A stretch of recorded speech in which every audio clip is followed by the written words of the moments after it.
So we're live. It's 10 a.m. Sunday morning, and it's episode 4 of our Wiggin Out Weekly in collaboration with Hair to Wear. Thank you everyone for joining us this morning. Hello everybody. So as you know, we stream live every Sunday morning. In collaboration with Hair to Wear, Hair to Wear's Amanda, who is joining me live now. I'm just going to add her to the conversation and we can get cracking.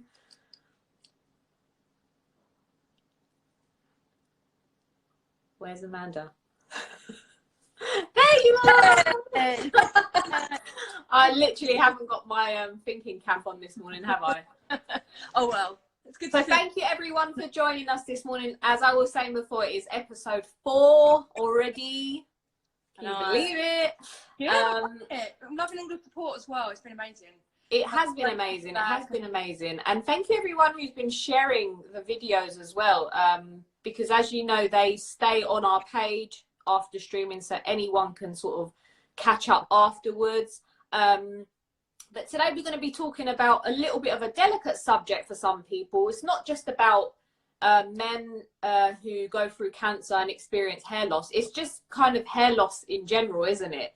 Because for men, it is such a delicate subject. As a trained barber, I hear it all the time, you know, about hair thinning, hair loss. But when you sort of get a cancer diagnosis and you lose your hair, you could lose your hair literally overnight. It's a little bit more difficult to process, but it is hard in general, isn't it, Amanda? Yeah, I think for a lot of men, there's a massive stigma. You know, I mean, obviously we've talked about even for women, there's a stigma in regards to wigs, and that stigma out there in regards to hair loss. But when it comes to men, I think, you know, not labelling every man at all, but they have this kind of persona, and the thought of going down the route of maybe wearing a wig or enhancer or getting some sort of help is really hard. I think for them, like you say, to open up and say, yeah, actually, I don't feel comfortable having no hair, no eyebrows, no eyelashes, my beard's gone.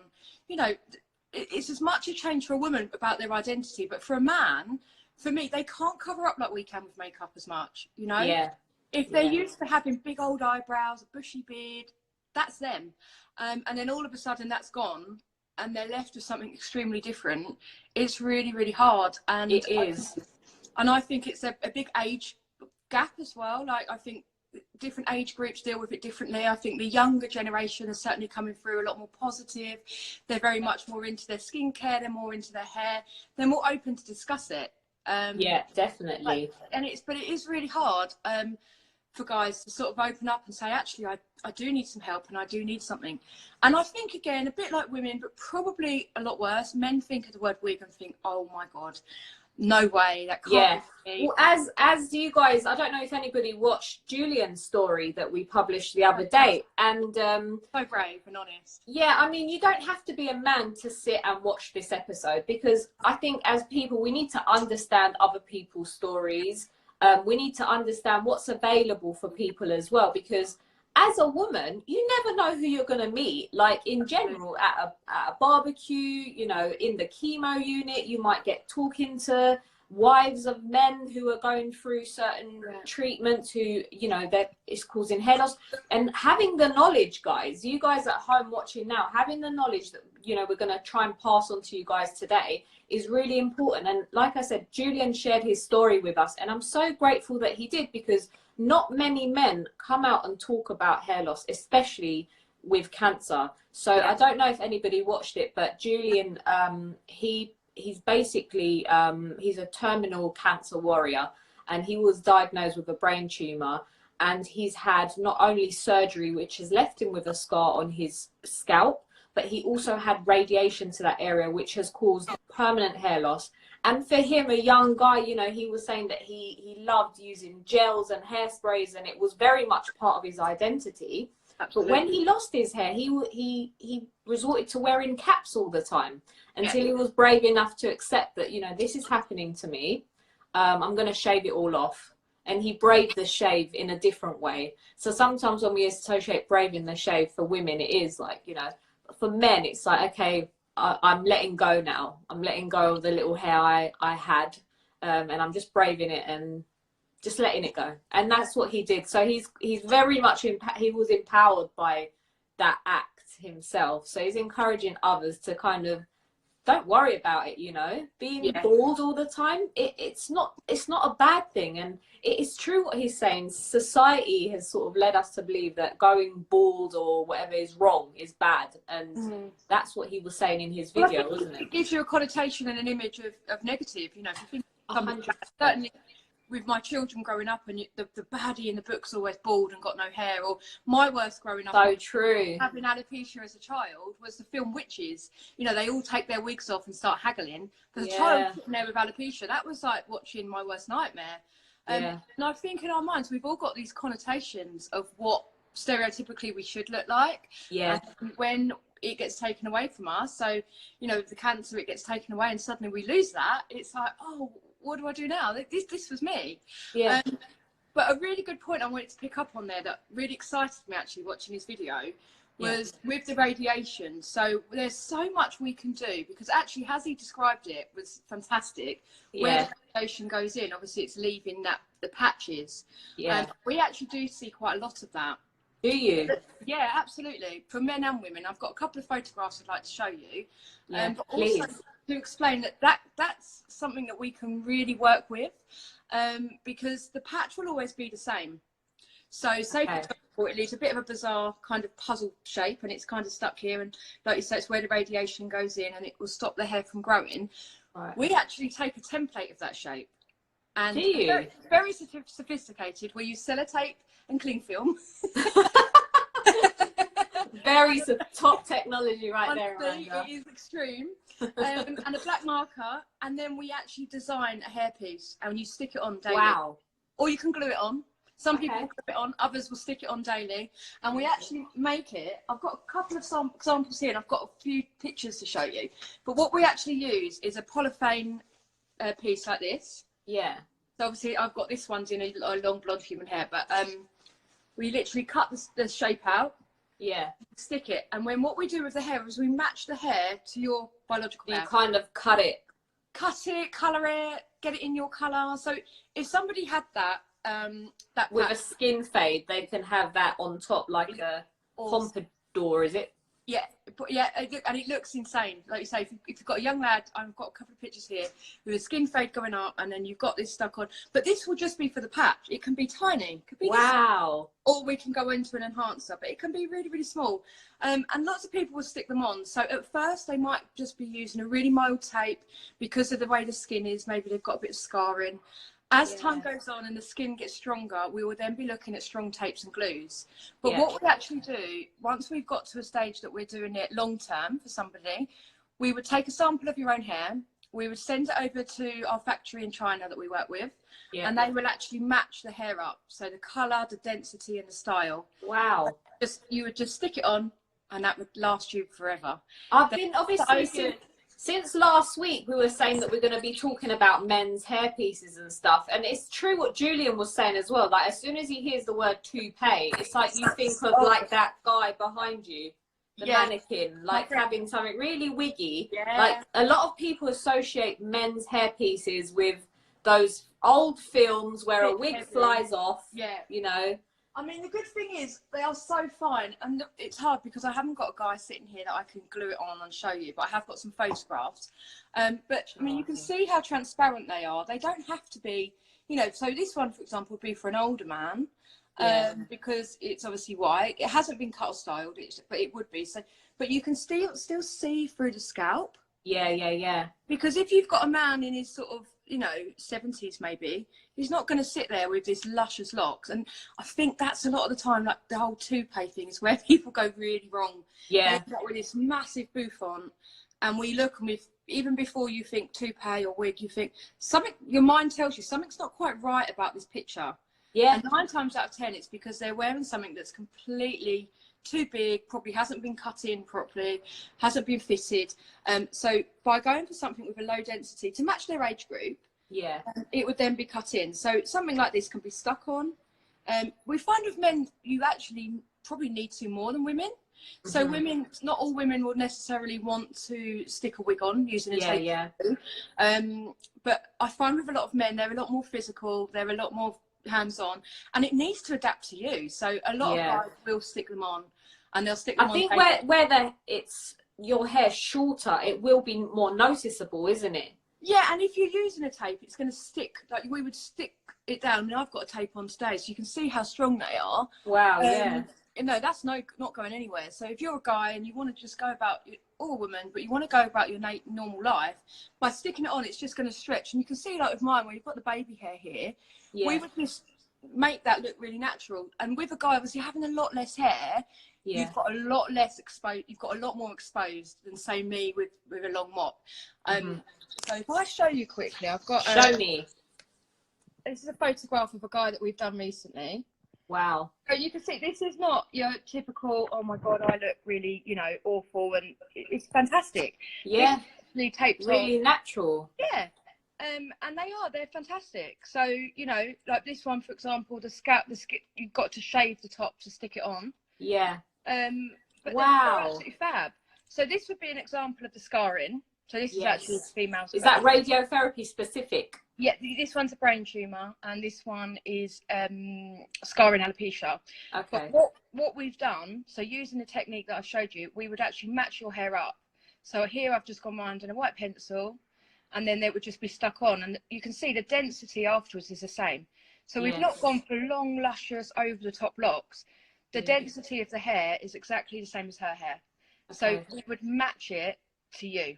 So these are fantastic for radiation. These just some sort of scarring. Let's say this was a tumour. So this lady will be left with this for life. So this is a really nice, easy. She just sticks it on every morning.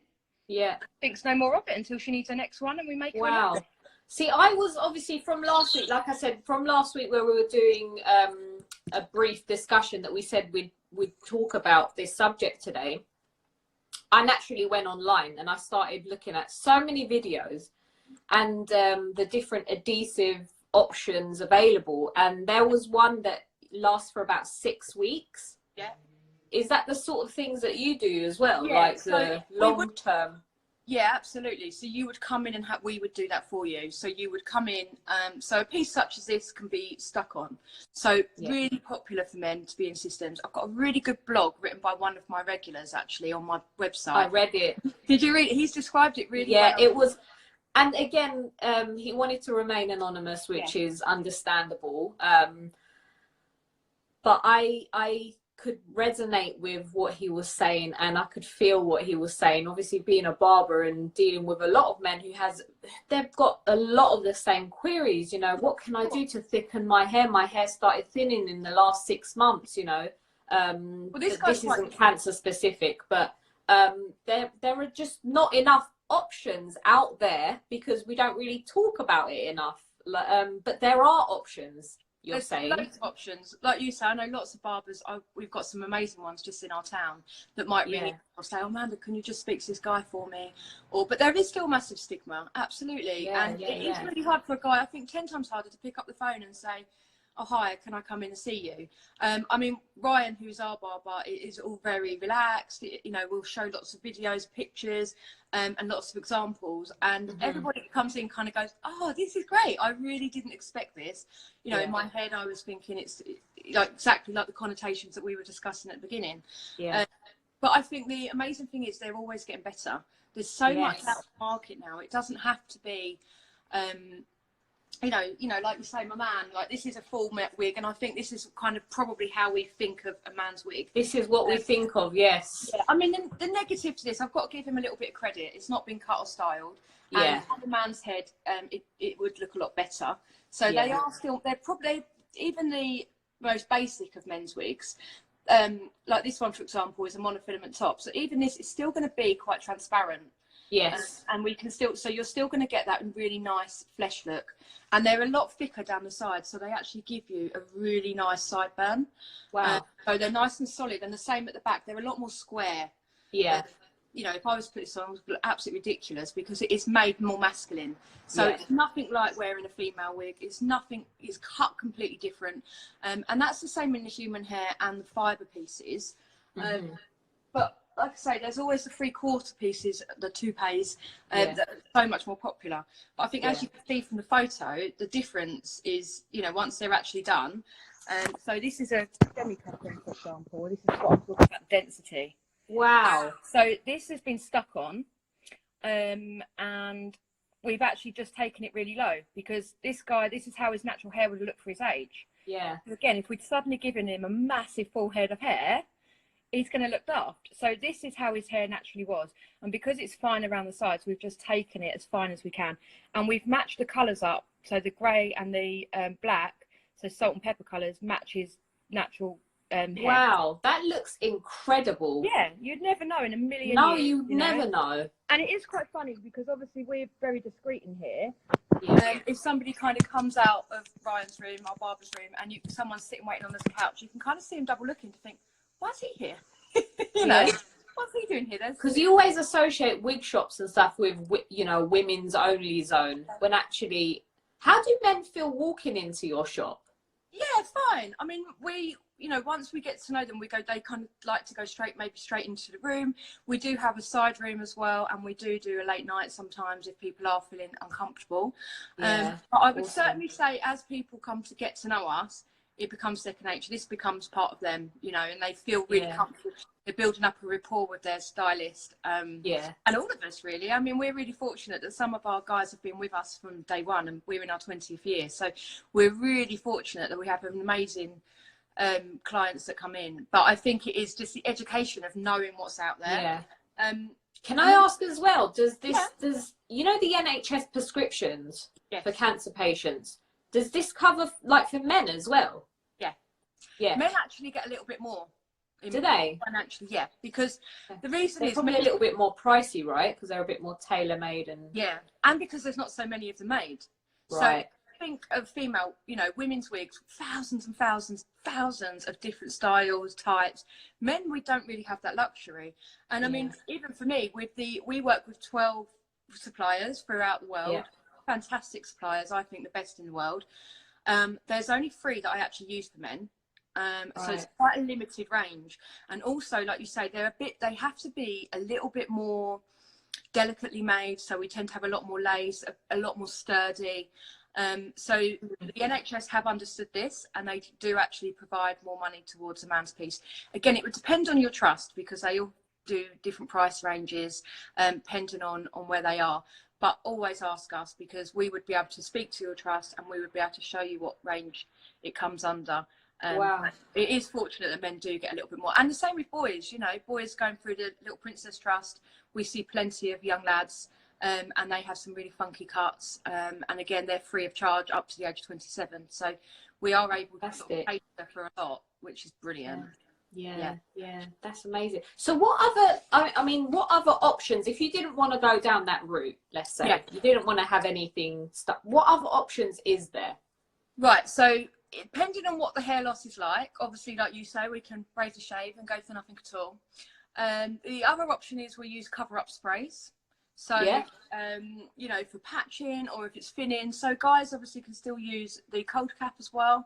We use sprays that are called main spray and or topic, and it will stick to the scalp, and it has also got fibres in. So we do use that quite a lot. That's really good on when the hair's starting to come back as well. So what we would do is we'd actually give you a free consultation to show you how to use it and do a colour match. How long does that last? Is it just like a day? It's about 3 or 4 days, and it does need topping up every time you wash the scalp, you know, massage the scalp. Okay. I love the stuff. When I've got hair in places, I will use it. I still think it's probably the best on the market, actually, and I try it. Really? Yeah, I really do. It's not fantastic. It can come off on your pillow. You've got to be quite aware of it, but it works, and it does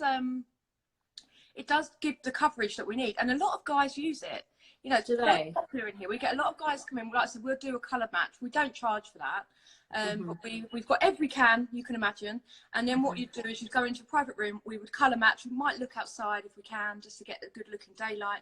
There's nothing worse than having the wrong colour going out and it's, oh, look at me, I've got this stuff in my hair. So we'll get it spot on, and it's only £18, £18.95 a can. Wow. Up to 6 months. Literally so like hair in a bottle. Hair in a can, and it does like it says on the tin. So, oh my god. So can anyone use it? Like different hair textures, different skin tones, like, because so you have I want to see what it looks like. Like, yeah, I don't know if you've got any. I'll try it. Yeah. It doesn't come in pink or purple though. We'll have to go darker. Do your recut. But that's awesome to know that though. And really popular with guys. They've kind of made it for men as well. It looks quite masculine, which is great. And that's the same with a lot of products. You know, we will go down that route because it is different. You want it to feel different.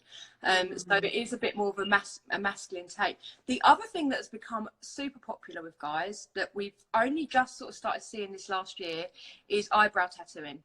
Yes. A lot of guys freak out and think, you know, especially if I'm sitting there with my big old power brow going, oh, you can have your brows done. And they think, yeah. I don't want to look like you. I've got a picture here of a guy that Suki, who I work with, recently done. And I'll show you. So this guy, he didn't mind being bald. Wasn't a big deal. He's like quite a guy, you know, a bit of a geezer. But really did not want to have no brows. So petrified coming in. And literally after his second treatment, literally gave us a big hug and made me cry. Actually, he said, you guys have changed my life. Because I mean, going from having nothing there, I think it must be life changing, isn't it? Well, I think like a lot of men will describe, it's not like a woman where they can just brick up a brow pencil, you know. And the problem is, you'll look at a man maybe with no hair and you'll just think he shaved his scalp, or you know, he wants a fresh look. But if he hasn't got his eyebrows, the brain tells us something's not quite right. Yeah. And I think for a lot of men going through hair loss, certainly alopecia and chemotherapy, when they lose their lashes and brows, they can't just stick them on. They can't use anything, and they still want to put that in.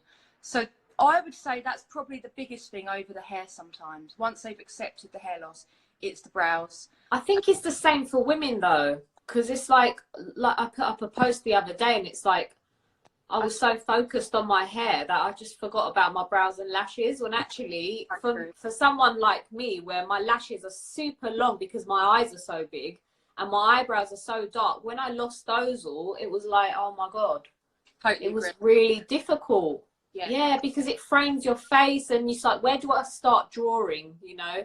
And you have to learn about the different points. But I can imagine for men, like you said, not everyone wants to pick up a pencil or put eyeliner to pretend that you've got like some lashes there. And it's impossible for a guy to get that look, you know, like the lights, we can pick up a makeup pencil and we can do our eyebrows, and you're kind of doing something and look somewhat well, isn't it? Absolutely. That's to disguise. The whole point of makeup is to look well. It can, not look it's an illusion, isn't it? It's a complete illusion. It is. And what do you do if you haven't got those options? Or and I think for a lot of guys, we forget. To me, and you're right. So many people will come in and they'll go, I didn't think about my brows and lashes, and then we're kind of, like you say, describing how that's going to happen and whenabouts it starts happening in treatment. And it's a big deal for me when mine come and go. I mean, I've got little stick-ons today, but I get so fed up when my brows and lashes go, because I mean, obviously, I'm very fortunate that they're tattooed on, both of them. Yeah, I'm really grateful. But it is frustrating, and it is especially when you don't know what to do. But I'm going to show you these brows because show us. So oh wow, so as you can see, obviously he's got nothing at all. And then this is a guy brow. So the hair strokes are obviously not as perfect as you'd probably do. Yeah, a bit more jaggedy. And this is after the first tattoo session. So it looks pretty fresh. She's going to go, so the as you can see, the hairs look quite fresh. What will happen after healing, that will start sort of spreading out, looking a bit not so perfect. And on the second treatment, she'll go in again, not over the same lines, just a bit more jaggedy as a man would. And as that heals, that's just going to look insane. It's going to look so natural. Yeah, it's going to look really good. Yeah, so that's another becoming really, really popular. Because I think they're seeing the brows, how they're looking, and going, oh wow, they look great. And like I say, for guys, it's not always just about the hair. It's about everything else. And then also you've obviously got the scalp micropigmentation, which is the tattooing of the scalp. Yeah, but this is after, isn't it? Like, it's not, you can't do anything during treatment. So these are all solutions for after. You can do. It depends on. Can you? Yeah, absolutely. So okay, it's a tell me more topic actually. So semi-permanent makeup. Yeah. We tend to say try and get into us prior to your first treatment, and that's because how you're going to be feeling. Because obviously you are laying on the bed, and for brows you might be laying there a couple of hours and maybe 90 minutes a plus. And if you're not feeling too great, the last thing you want to do is lie down, you know, having that done. So we try and say, try and get in if you possibly can prior to your first. Like me. Yeah, then because once it starts happening, you're not so upset. Yeah, that's right. The case, I think like we spoke last week, some ladies get diagnosed on the Friday, chemo starts on the Monday, and it's like bang. You've got no time, yeah. No, and it's not always the perfect solution of when and where. But my advice is just phone us. The key is there's nothing out there to say you can't have it done. There's no legal reason you can't have it done. It's most important. I think more than ever now, people are hopefully starting to realise it's hygiene and how sterile. You know, if somebody's saying, well, so and so's coming around my house and doing it, and like me, no. And you've got wolves, they're not actually insured. You know, it's such, but there's not a lot out there. It's still quite new to the UK. We can't wait for the actual strict legislation to come out, because obviously we adhere to it 100%. Yeah. But like our room, it's completely sterilised between each client. You know, everybody's always been in visors and everything else, and plastic gowns. So that will just continue. So can you know the micropigmentation for scalps? Yes. So can a man get that done before he starts treatment? Yeah, absolutely. But what you would do is you would come in, have a consultation, you'd fill out a form. So that's like a medical form, if you like. So it's quite in detail, just to make sure everything's fine. If there was any concerns, we'd either ask you to speak to your doctor. If there was massive concerns or somebody was nervous, we'd say, don't put yourself through it. It's not worth it. But 9 times out of 10, there's very few people we've not been able to help prior or during treatment. That's really reassuring to know. It's usually nothing to do with chemotherapy. It's normally down to blood thinning that is the reason that we couldn't, because of how you're healing. But of course, yeah. Normally, like I say, we haven't had too many problems. It's all been, and we've been doing it a long time now. So it's just, there's lots of questions to ask before you go in somewhere, and just to make sure that they're up to date 100%. But obviously I can go through that in huge detail, and also because we do a lot of work on people that have had them done that haven't gone right. So we do a lot of removal, for example. We do a lot of cover-ups, and that is really hard because they love it all the time. Yeah. So my advice is just go for consultation, see lots of photographs. You know, it's the same as what we're talking about seeing the men's pieces. These are all photographs that we've taken of work that we've done. And it's so important to see that. So if you're looking on a website, and always ask the questions. You know, definitely. You know, sometimes people ask and you think, oh, I'll be really honest and go, I don't know the answer to that. If I, you know, it would never make anything up.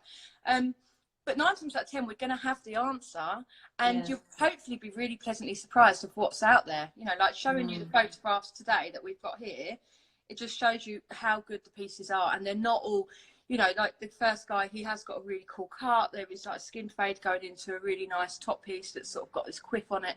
I thought it looked a bit like Ollie Murs actually when it was done. I was like, oh, it's like a little Ollie. So cool. A little Ollie. Yeah, and you can have any style. You don't have to be, you know, sort of a stuffy, awful style. You can have anything. Yeah. And the thing is, like, we're probably walking around, like, when we go to the West End or whatever, really hot young guys. Yeah. You know, they might have a hairpiece on and we don't even know it because they look so good. Like I said, I was doing a little bit of YouTube watching, and it was incredible. Some of the videos are really good when they're showing you how to stick them on. You know, obviously when we're shaping the top, we're using the glue and then we're rolling it on and sticking it down. Yeah. You know, you'd look at that lump of hair beforehand. If I showed you a lump of hair and you know, you've got... And it's like, oh my God, what's going to be stuck on my head? Yeah, what are you about to do to me? And then once that's cut and the head shaved and it's stuck on, they honestly, they look amazing. I mean, you can kind of see here that this is kind of some of our most before and after. Yeah. That's just incredible, isn't it? Yeah, it's really good. And like you can see again, the hair on it, I mean, that's the piece that we would get. So it's so see-through. And it's all in the barbering, it's all in the skills. Once it's gone on, it's all in the wax, it's all in the cut. You can make it look amazing. And then we've got our top selling guys topper, our full wig is this one. So again, is that a full wig for complete hair loss? Yeah. So again, it looks, you know, it does look natural once it's cut in. And again, you can see the inside slightly different to how the female women's wigs will start. So good. Yeah, they're just so transparent. So you've got really low density, and like I say, you're not sitting there with this bouffant hair. And they're really good. It's just a case of coming in and just trying, because you know, like I would say to anybody booking an appointment, you don't have to have it. Don't feel that when you've made that appointment, you have committed. We don't charge for appointments. They're completely free. Whether you're under the NHS, whether you're private, whatever it is, we do not charge. We will give you a 1 hour free consultation of our time. And you might walk out and think, and I had a young guy just before lockdown come in and I said to him, you're not ready. You don't need anything yet. Let me make some notes. If it starts getting worse, give me a call and we'll go from there. So we'll be completely honest. We're not going to just say, yeah, you've got to buy something. We'll just be completely honest and tell you what would work for you. And that's the best way. It's honesty is the best policy, especially when you're dealing with such a delicate matter. You don't want to be lied to, because you're feeling quite vulnerable, aren't you? And you want to visit a place where you can get comfort, you can build that trust sort of straight away. You don't want to be lied to and ripped off, basically, which a lot of people do. There's so many opportunists out there, like taking advantage of people who are going through a really difficult process and they're not going to visit the right people. So we need to sort of get it out there that there are people like yourselves that you can trust. There's not, you don't have to spend a fortune as well. I think it's great to put a caveat, because it's not about the money. You know, you can buy something that looks really good. You can have something put on and cut in that looks amazing, but don't feel sucked into having to spend thousands on something. Maybe certainly going through treatment if it's short term, or if it is just a patch because it's radiotherapy, that we can do something really small. You don't have to suddenly be in this full wig because you have a full piece of hair loss. You know, that there's so many different solutions. If we talk about transparency, like we're being really honest today, so we always talk about price transparency. How much would sort of the system start from to what they can go up to? Just so we're aware, you know, if we would say you're looking for a man's piece, you're starting at about 200. Women's probably from about £90 upwards. Men's are slightly more, again, because we would be starting on a lot more of a finer base. Women can get away with a bit more of a machine base, so if they... So it's a little bit more cheaper to produce, right? Cheaper to produce, it's machine manufactured, it's going to have a lot more hair, but a lot of women like a lot of height. Obviously, guys, they don't in the same way, so they will start from about 200 upwards. Because we're looking more at this lace base, so anything that's more handmade, bit more delicate is always going to be more expensive because they're completely hand sewn. So about 200 upwards I would suggest, but like I said, if you're under the NHS, they are going to go up normally to about 400, so it's usually double what a woman is, because it's really hard to manufacture and harder to you can't fit within the normal price remit. And again, do you still have to pay that NHS prescription charge as well? You might have to. It would be the same price as the fibre. You might have to, again, it would just depend on yourself, if you're getting any government support, if you're exempt or not. It's all come down to, but again, we would go through that with you. And again, with the good thing is about the men's systems, whatever one we're using, it would come in a lot more colour range than a woman. So, for example, men, we tend to look at highlights, lowlights, you know, balayages, and God knows what roots. With men, we tend to say a woman, we might say, well, we've got 5 different greys. With a man's piece, we might have 30, 40 different greys. Wow. Because if we actually look at a man's hair, so my husband's going to hate me, Keith's going to hate me for saying this, but if we actually looked at his hair, he has got about 20% grey flex in. So if I suddenly put him in a piece was his colour, so he's colour 5, he's going to look ridiculous. So I'd be looking at a colour 5, but with 20% grey. Yeah. So we would. It's a lot more intricate than it is for a woman, because that blend has to be spot on. Yeah. That's my daughter's on, and she's laughing because I'm talking about her dad. she's gonna go. Ooh. Yeah. Thought a wasp came in. I think there's a question here. Let me just double check. Hold on. Someone's asked about donating hair, but we can talk about that later. Can I talk about beard loss? Yeah. Do you get many people that come in for like beard systems or anything like that? I know it sounds a bit like... No, it doesn't at all. They exist. They 100% exist. It's not something that we do. It is... We do work with a few companies that do it. Yeah. I personally haven't seen any that blow me away to the point I want to do it. Yeah. It's the same with the eyebrows. So if you weren't going down the tattoo route, there is eyebrows that you can stick on. And it's the same with the beards. They can be stuck on. Yeah. But they're probably not advanced enough yet, are they? It's quite popular in America. Is it? Guys. Yeah, there's a lot of tashes going on. The thing is, I feel like America's way ahead of us sometimes when it comes to some of these things. I would say more, they're more old school. I kind of think of my dad in the 80s when I look at them. Oh, wow. Proper big old tashes. You're not going to get something that we're kind of thinking in, you know, today, nice stubble, natural look. You're not really going to get that. They are going to be quite full on.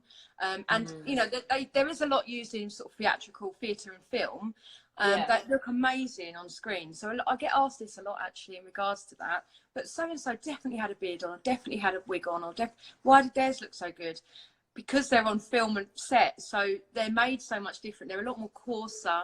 And obviously, and it takes hours as well. They sit in hair and makeup for hours. So much different to something that you'd be using every day as well on your skin, and certainly going for treatment. So there isn't anything that I've found, like I say, that's blown me away.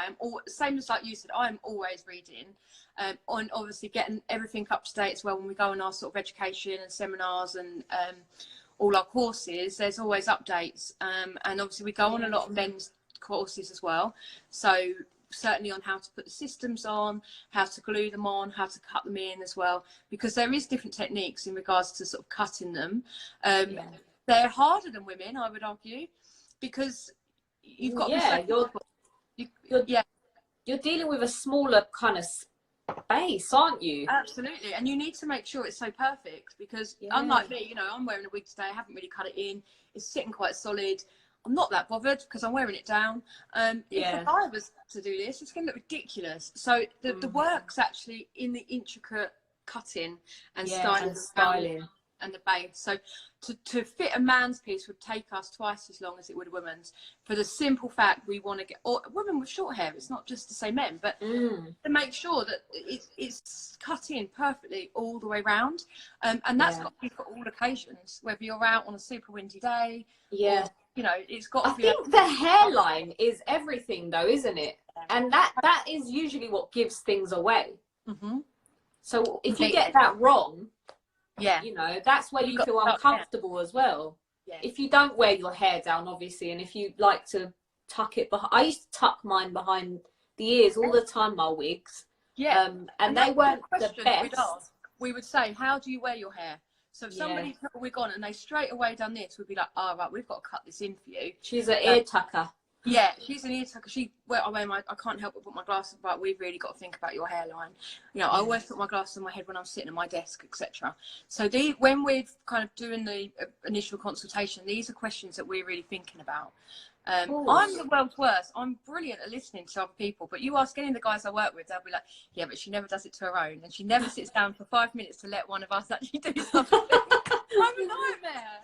Honestly, I do it for everybody else, but I'm terrible when it comes to me. But it's so important, because as a wig wearer, as you know, and certainly in with my job, you're always looking at the hairline, because is it a wig? Let's have a look. And if there's something that makes it look like that, we're all kind of fixated on it.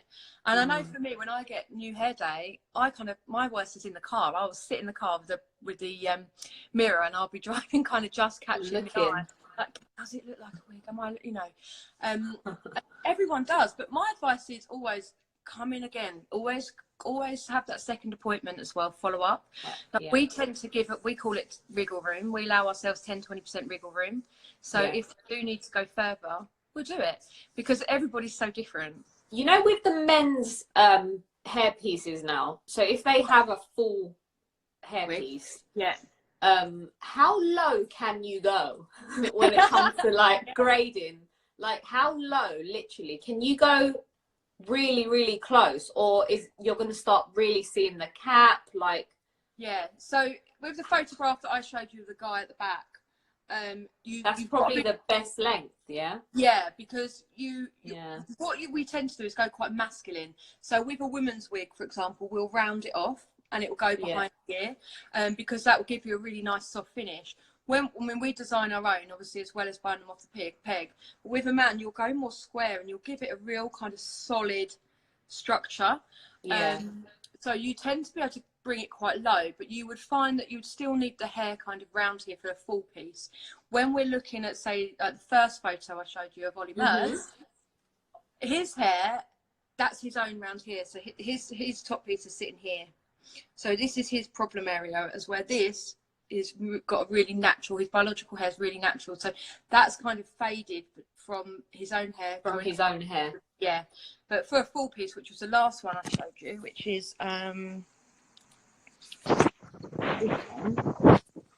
really see around the sides. So this will come down quite masculine round the sides, but obviously you can go as thin as we have here down the sides to make it look more natural. But to do this kind of look on the sides and the front, we might be looking at taping it down or maybe possibly gluing.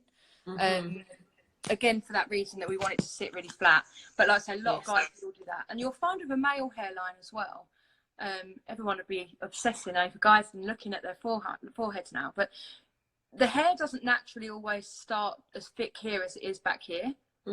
So what we might also do as well, certainly when we're designing, this is something that we'll consider, we'll probably start with a lower density and graduate backwards.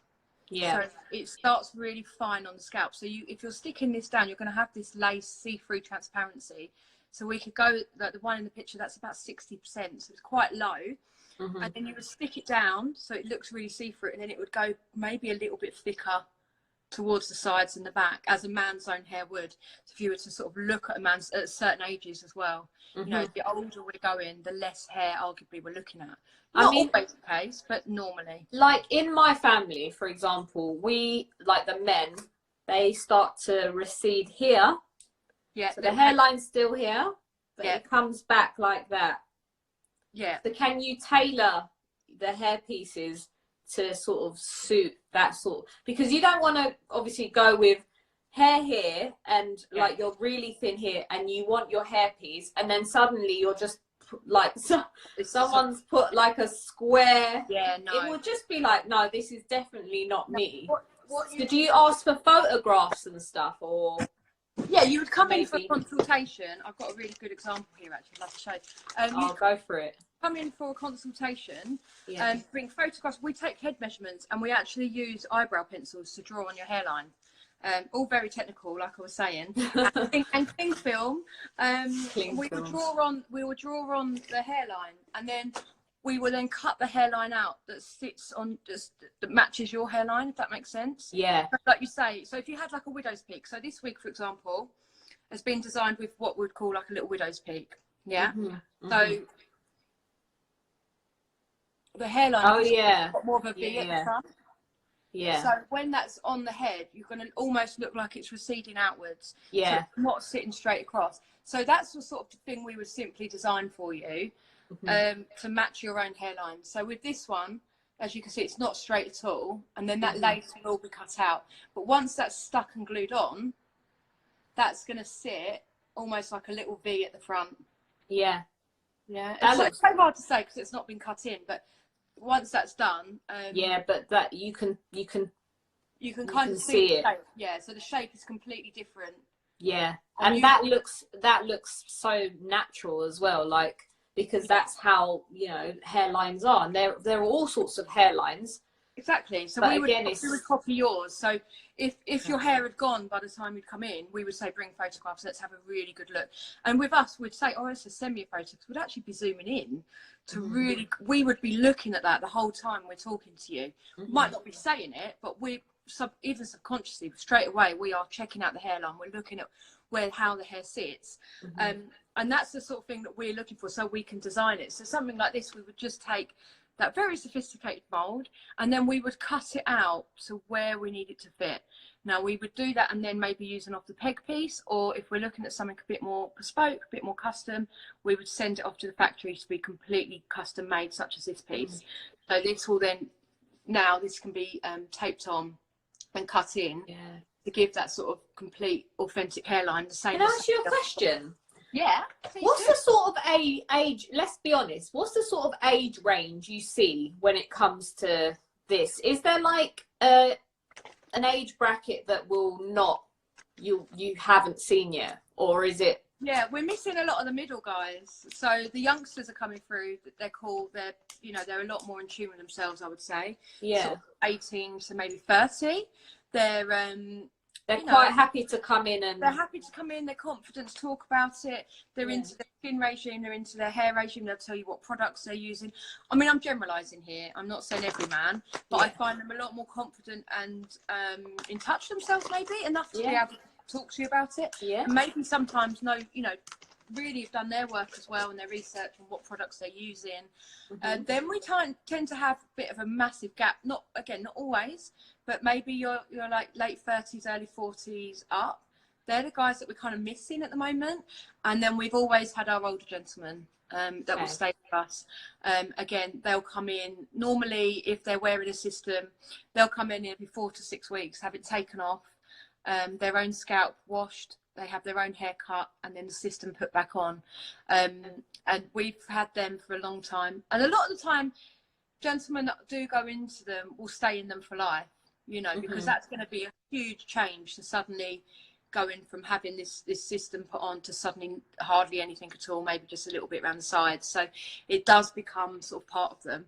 How many chemotherapy patients do you see, or do you not see? I do, but only probably one in 100. Wow. I mean, the positive is when we do, obviously, it's not a lot. It's not half as many as we'd like. And I think that's the same across the board. I mean, you know, it's like the Look Good, Feel Better campaign. They've just done a men's session and it went really, really well. And they were able to use all men's products and explain to them, same as you know, really about the face and what's going to happen. But the same thing's still going to happen with the guys. So, you know, same as when you're coming to us, it's not just coming and getting the wig. It might be the education on the scalp, you know, what to expect, what's going to happen, what the scalp's going to feel like. When we are shaving the head, please don't shave it off straight away. Like I've said before, like try and keep it at a sort of slightly longer grade until that hair follicle drops out. A lot of guys we're missing to be able to give them that education, if you like, and give them that advice. And I think that's just as paramount, even if you don't want to wear something. So my advice is always speak to someone and just get that advice, because you're going to need it just as much. You know, the skin is going to change, the scalp's going to change. What can you do? You know, we do men's hats, for example, and they're all still made of the same sort of fabric as the women's hats, because your scalp does feel super soft. So we don't start wanting, you know, we'd be saying the same sort of thing. You don't suddenly want to just start wearing your baseball cap, because it might irritate your scalp at the beginning when the follicles are dropping. And so what is, so the caps that you guys have, is it like normal baseball caps as well, but a different lining? No, they're more like beanie hats. Yeah, like winter ones. There's some summer ones, but they give full coverage of hair loss. Yeah. So it'd be a bit more like, you know, like your beanie or something. So some really cool winter ones actually. Yeah. But a lot of the time they're made out of the softer fabrics, and they might just be lined with the softer fabrics, because you might like a certain hat that you've worn forever, you know, but it's made of wool, for example, and that's going to really irritate your scalp. So you're going to want to wear something nice and soft against your scalp. So a lot of ours are lined with bamboo. Wow, yeah. The bamboo Soft. would be nice and soft. And even if you think, well, no, I want to wear my Spurs hat because I've been wearing it, you know, I wear it every, you know, all the time, then come in and would give you a bamboo lining or talk to us, because that's going to make your scalp feel better. I think that the young guys I know who have gone through chemo, or who I've seen in the chemotherapy unit on the odd occasion, they always sport their baseball caps. Yeah. I think some of the hats, they are for a certain age as well. Yeah. I think a lot of the winter ones are quite cool, but a lot of the summer ones are definitely for your older man, if I'm honest, for what I've seen. So, and I think a lot of guys, they kind of get away with that. And I'm guessing with the baseball cap, it's covering their brows as well, isn't it? So and again, it's protecting from the sun, because we forget that, like, it's really dangerous to go out in the sun with nothing on your head. Like, with the scalp's never been exposed like that, and all of a sudden it's extreme exposure. Exactly. We've got to be super careful on what we're putting on our head. Yeah, definitely. A lot of the caps and hats as well, they'll come in 100% UV protection. So that's what we look at. So if you're going abroad, I know you wouldn't sit in direct sun, and obviously you'd be advised. But sometimes you're going to walk around, you know, you can't help it. You can't avoid the sun. It's certainly for guys, if, like I say, they're playing football, they're into sport, and they're spending time outside. You know, it's things like that you've got to consider. But there's a lot out there that maybe you can wear that will protect your head, but hopefully still look half decent. Yeah. No, because that's what it's about, isn't it? Yeah. You want to I think we need to come out with a range and some information as well. Yeah, that would be really good. And also to hear from guys and what they want would be 100%. And that's why we need more. We need more men to come forward about hair loss and not being embarrassed by it.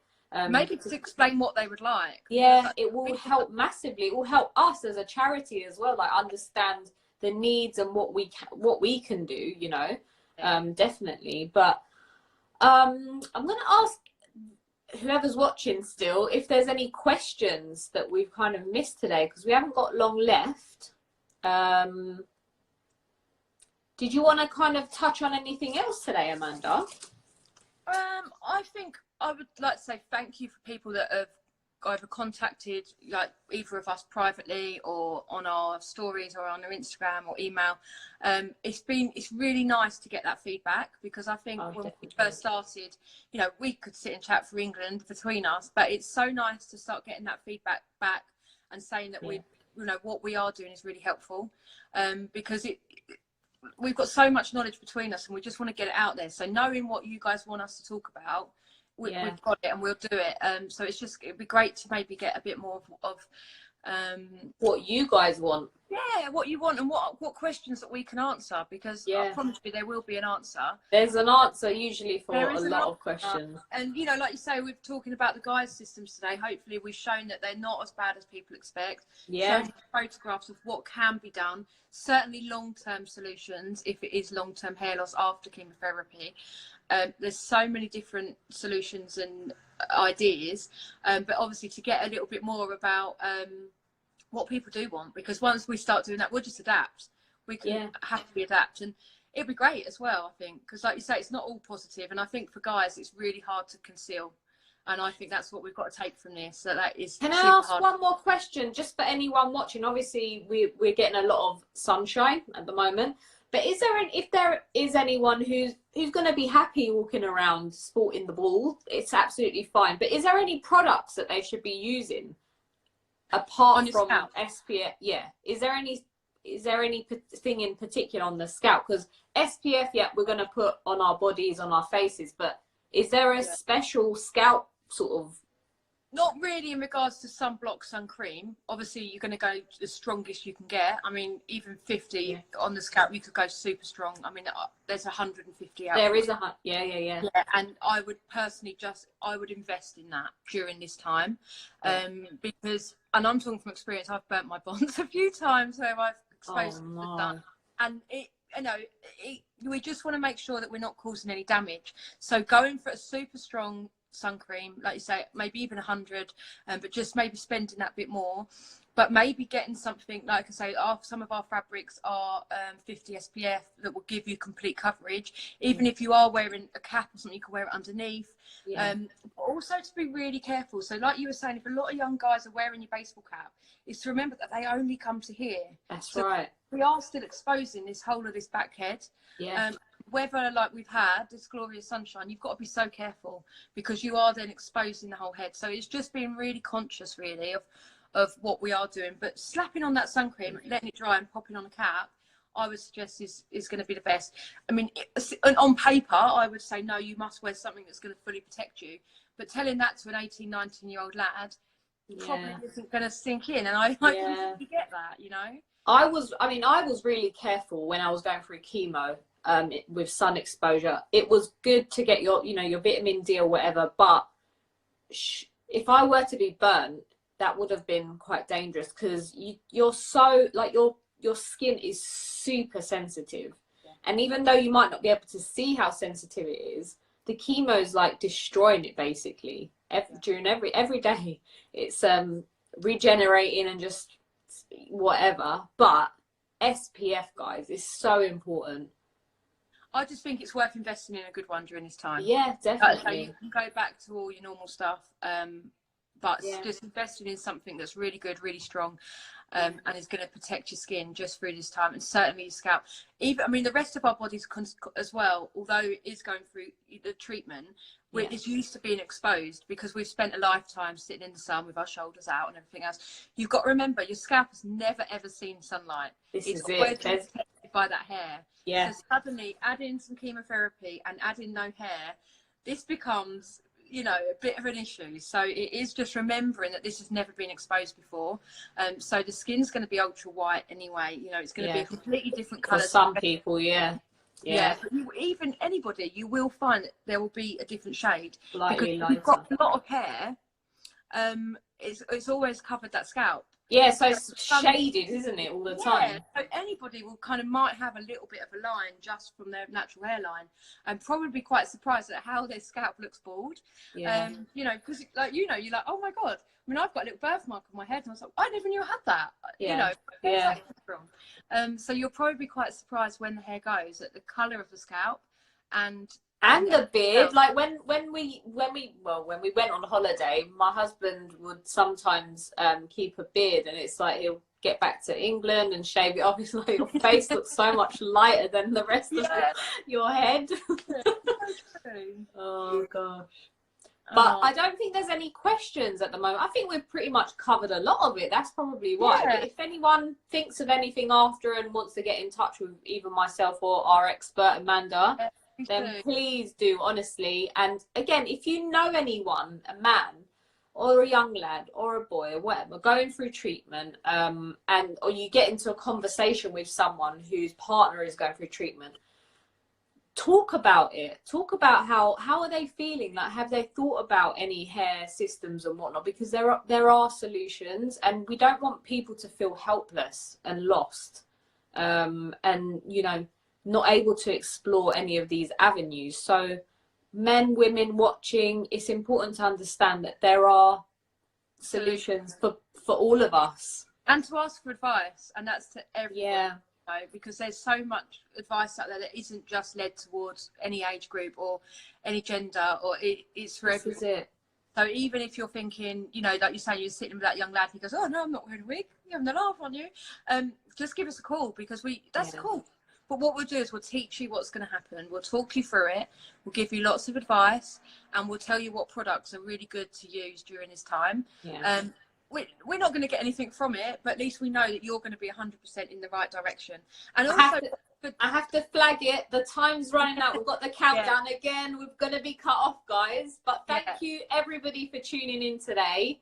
We'll be back again next Sunday at 10 a.m, where you can find us both tackling another subject matter. If anybody's got anything they'd like us to discuss next week, please let us know.